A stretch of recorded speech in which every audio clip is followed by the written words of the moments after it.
Welcome to another episode of The Studios and Shocking Octopus Productions.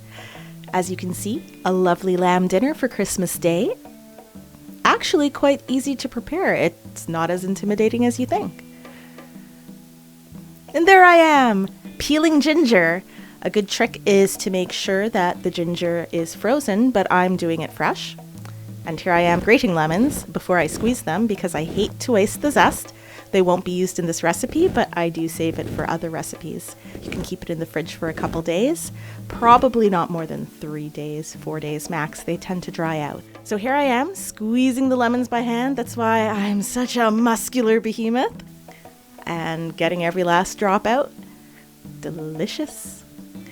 And an extra step, but I do strain it because you get a little bit more juice. After all that hard work, why waste anything?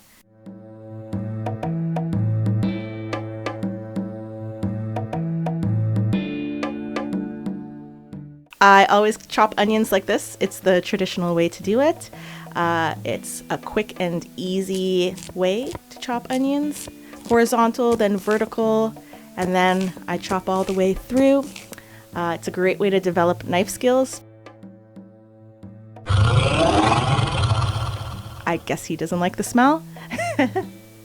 And that's bulgur. I'm just rinsing the bulgur. You don't need to cook it, just rinse it. I'm making tabbouleh, that's why I squeeze the lemons. So you start by rinsing fine ground bulgur. You don't have to cook it, just dump it on in there. And I'm adding a bit of salt.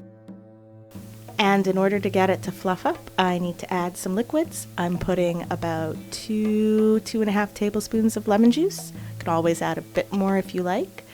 And then I'm going to add some chopped up tomatoes. Now you can chop them yourselves. You don't have to seed it or get rid of the liquid. You need that to make the bulgur fluff up. Alternately, you can use canned diced tomatoes, whatever you have on hand. If you don't have enough liquid from the tomatoes, you could add a bit of water. I love tomatoes. Those are aromas, they're super juicy. Mix it all up. And you're going to have to let the bulgur sit with the tomatoey liquid, lemon juice, and salt for a couple minutes, maybe 45 minutes to an hour. And the last part, chopping up the greenery that goes into the bulgur. That's parsley. Use a big handful or two. You can use cilantro if you want, but really parsley is what makes it taste best. There you go. That's the parsley. I keep the stems, make a great stock out of it. Not for this recipe, but I will use it later. I hate throwing stems out. I add some green onion, slice it up nicely. If you don't have green onions, you can always use chives, shallots, onions that are finely minced, whatever you have on hand in the kitchen. Don't use cat. And it's important to clean as you go, so whenever I have a quick little break,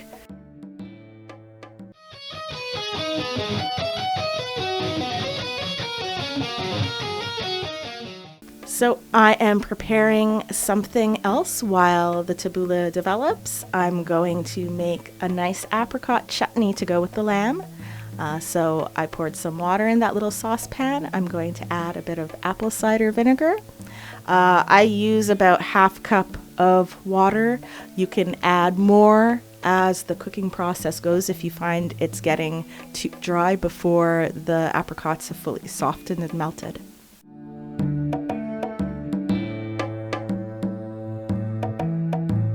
So I'm chopping up the apricots now. Try not to eat them all. And you can see I've got a little bowl there with a few minced onions from earlier today, as well as a jalapeno and some ginger that you saw me scraping earlier today as well. So I'm just adding everything straight to the pot. That's the minced onion. I'm making little medallions, slicing the raw ginger very thinly. Delicious. You could go light or heavy on the onions, light or heavy on the ginger.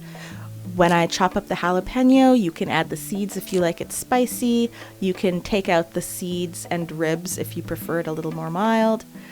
Depending on the jalapeno you have, you might want to cut them in tiny, tiny little minced pieces. Some people like bigger pieces. Obviously, it's a spicier kick if you leave them bigger. I always leave the seeds and ribs in because I like spicy food, and so does Thomas. So look at all those lovely colors, gold, white, orange, green. It's going to make a really lovely chutney.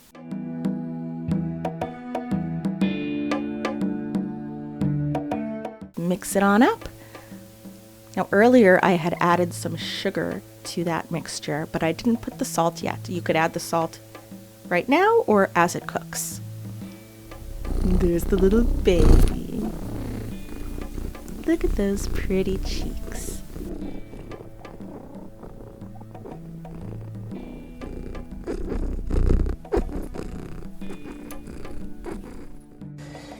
So here I am adding the salt to the mixture, and pretty much you want to leave it on a simmer, medium, and it'll slowly soften and get nice and thick, almost jam-like in consistency. As you can see, it's getting a little thicker.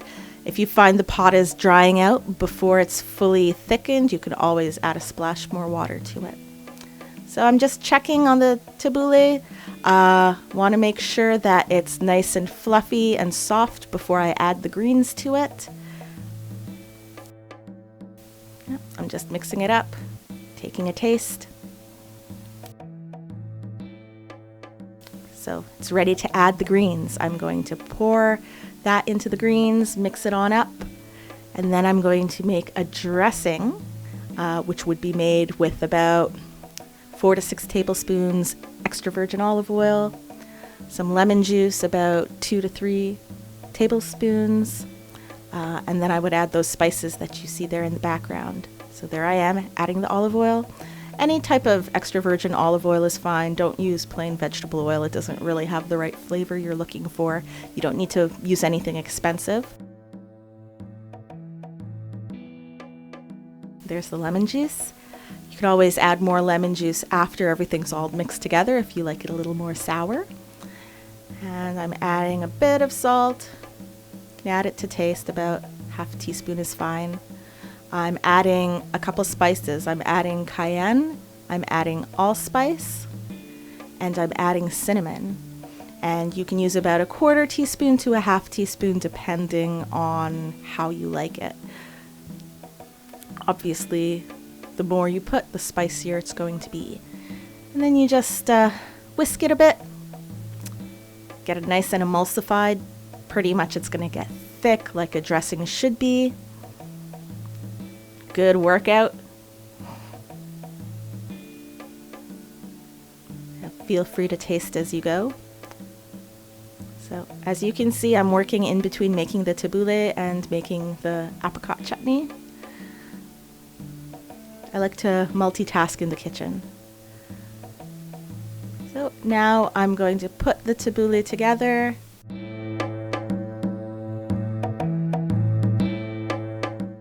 So you can always keep it mainly green based, or you could put tons of grain in it depending on what you're looking for in your meal. I tried not to put too much bulgur in it. You can certainly only put a handful of greenery if you'd like a more substantial rice-like meal.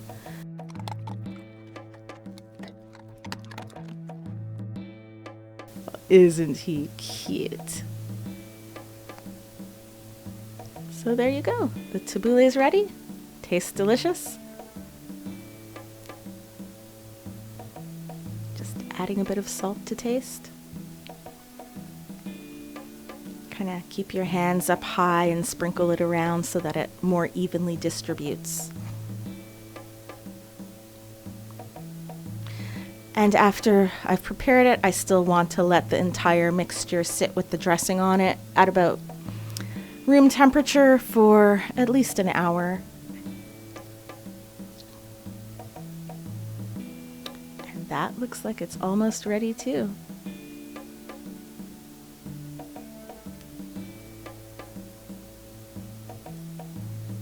I definitely enjoyed that. It's better to start off adding too little salt than to add too much and then have nowhere to go. So that's why I don't salt too heavily in the beginning. And tasting as you go is very important. Just use a clean spoon every time you taste. See, he's working out, building up an appetite for the lovely dinner we're going to have later. There I am cleaning again, thinking of my baby. So now I'm going to make the lamb. There is butter, fresh thyme in there, a little bit of onions. I'm using rack of lamb.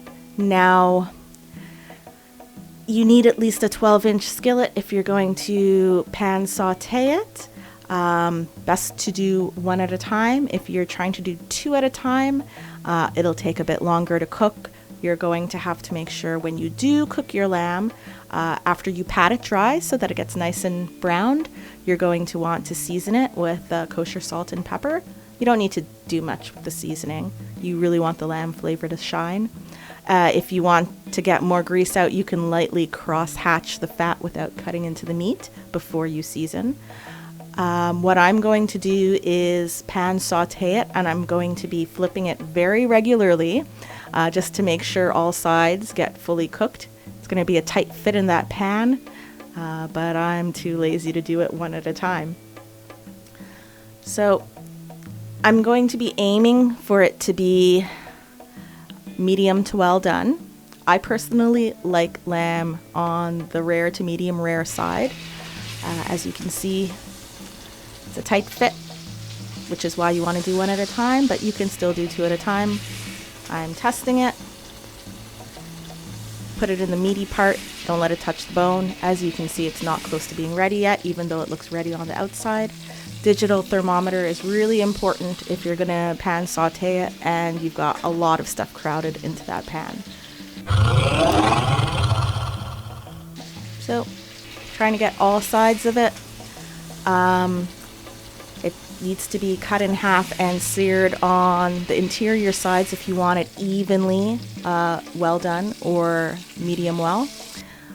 If you prefer not to do it that way, then it'll be a little rarer towards the interior that isn't as close to the pan. And there's the finished meal. It looks like my little baby's claws reaching out to attack us in the face.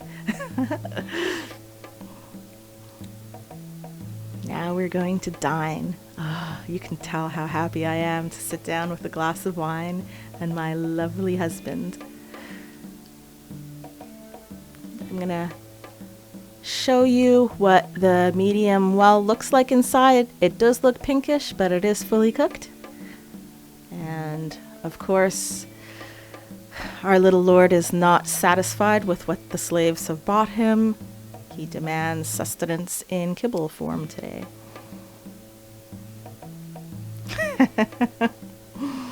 I am full. And now family time on Christmas Day. The best way to end a lovely evening of productivity. Worshipping our special little boy.